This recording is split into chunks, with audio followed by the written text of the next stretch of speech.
Intervalo é rapidinho, na volta a gente vai falar da internet das coisas. Eu tô ansiosa, porque assim, metade do meu coração é a favor da internet das coisas, eu acho que tem que estar tudo interligado. Eu quero ligar o meu ventilador antes de eu chegar em casa, pra minha casa já estar fresca. Mas na prática eu também tenho medo disso. Se quebrar um, quebra tudo, gente. Não tem condição. Vamos falar sobre isso. Vamos falar sobre IoT isso. já com Beto Largman. Valeu. Intervalo é rápido. O Rio é Tech com Beto Largman. Alexa, do que hoje tratará a coluna O Rio é Tech? Oi, Vinícius. As Alexas estão todas doidas agora. Quem tem Alexa em casa. Tô falando com o Google. E aí, Beto, bom dia. Diz aí, IoT, IoT, Internet das Coisas. Ou seja, a internet impactando a nossa rotina em casa e proximamente ao nosso corpo, com relógios e pulseiras inteligentes. Isso é internet das coisas. A Alexa é o bebezinho da IoT na nossa vida? Bom dia. Bom dia a todos. A Alexa é uma parte da internet das coisas, mas isso é muito maior, é enorme e é exponencial. A China, no ano passado, foi o primeiro país a passar o número de coisas conectadas mais do que pessoas conectadas. Isso, tem mais coisa conectada na China do que pessoas, ou seja, um monte de aparelhozinhos espalhados fazendo um monte de coisa, muitas muito eficientes e importantes para a gente. Então vou falar primeiro das coisas boas. Eu sei que você já vem com a sua visão distópica aí para a gente pensar no que tem as coisas ruins. Ele já vem com um balde de água fria. Reflexiva. Manda. Segura teu balde, Mas dona, assim, vai. isso começou, vamos voltar um pouco atrás, começou realmente com a disseminação do 3G, né, internet de banda larga, e aí começou realmente a ser possível o envio de dados para dispositivos móveis espalhados por aí. Então, a gente tem hoje, desde a agricultura, a gente tem a internet das vacas, ou seja, a internet das vacas. Não vai dizer que tem vaca conectada à internet. Tem vaca conectada à internet. Aí, Agatha, tá vendo? Não é só a gente não, é geral, pô. Nada. Por isso Família que inteira. a internet das coisas tá na vida da gente sem a gente saber, né? Quando você está comendo lá seu bifão, esse bifão provavelmente veio de uma vaca conectada, onde os produtores conseguem saber a temperatura dela, o deslocamento dela, a movimentação dela. Com isso, eles conseguem prever se ela está prenha, se ela está doente, já aciona os veterinários.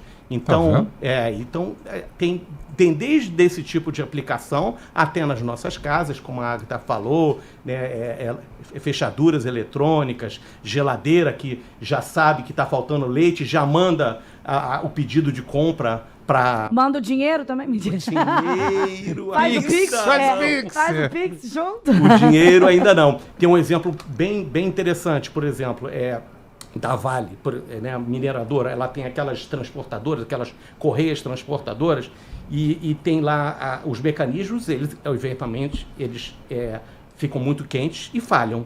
Então, eles têm lá sensores de temperatura que já sabem. Então, antes de falhar, já está sabendo, aquela roldana ali, ou aquela movimentação ali está com problema, vamos lá e evita de ter que parar toda a produção por conta disso. Sim. Outro exemplo, essas máquinas de geladeiras nos bares e restaurantes, é tudo conectado e lá os donos, né, as fabricantes sabem se a geladeira está na temperatura certa, se ela está oscilando, se ela caiu, se ela não caiu. Então, é geral. Mas no Brasil nós temos mais gente conectada do que coisa. Sim, ainda. Na China já passou. Primeiro a passar no final do ano passado. Mas é exponencial.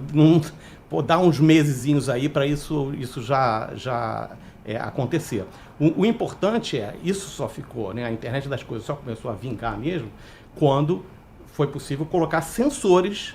Sem sensor, não tem, porque as máquinas não se comunicam com a gente, elas não falam com a gente. Sim. Agora, se você coloca sensores neles, eles começam a se comunicar com a gente. E sensores geram? Dados. E aí, dados em massa. E para Isso. processar dados em massa, eu preciso do quê? Inteligência artificial. Você já... Era esse o Tá à caminho? frente, ele tá à frente do tempo, né? Malandro, pô. Exatamente. Entendo o assunto. É o segundo momento da internet das coisas. O primeiro é a instalação de dispositivos com diversos sensores de deslocamento, temperatura, enfim, movimentação.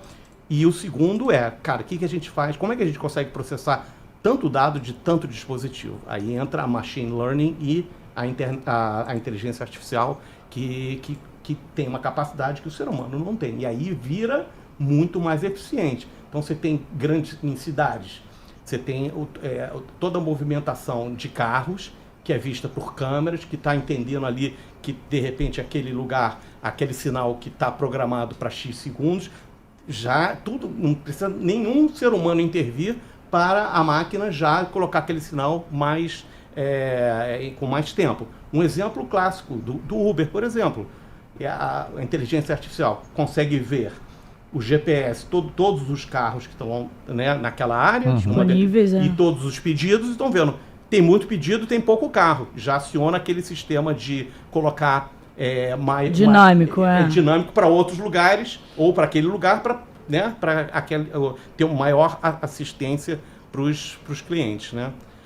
Vamos falar das coisas ruins, que o tempo é curto, né? Não sou eu que estou falando, a observação é eu dele, achei tá vendo? que se isso aí do Já sinal, entendi. se essa moda do sinal pega, ia ser excelente. Imagina se não tiver que acionar humanamente absolutamente ninguém.